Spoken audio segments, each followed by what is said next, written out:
महायुतीतील 10 जागांचा तिढा अजूनही कायम। मुंबईतल्या 3 जागांसह ठाणे, नाशिक, संभाजीनगरात उमेदवार ठरेना। काही जागांवर भाजप शिवसेनेत रस्सीखेच। महाविकास आघाडीत बिघाडीची शक्यता। सांगली आणि दक्षिण मुंबईवर शिवसेना ठाकरे गट ठाम, तर भिवंडी सोडण्यास शरद पवार गटाचा नकार। तोडग्याविना सिल्व्हर ओकवरील बैठक संपली। हिंगोली, यवतमाळमध्ये शिवसेना शिंदे गटानं फिरवली भाकरी।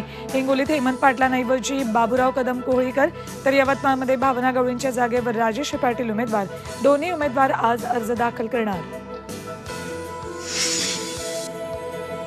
नवनीत राणा जात प्रमाणपत्र प्रक्रिया, सुप्रीम कोर्टाचा निकाल। निवडणूक उमेदवारी अर्ज दाखल करणार। राणांना दिलासा मिळणार का, याकडे लक्ष। नाशिक जिल्ह्यातील बाजार समित्या बंद। हमाली, तोलाई, वराई कपातीबाबत निर्णय न झाल्यानं हमाल व्यापाऱ्यांचा बंदचा निर्णय।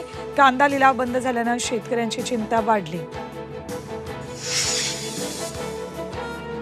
आणि राज्यात उष्णतेची लाट। बहुतांश भागात पारा 40 अंशापार।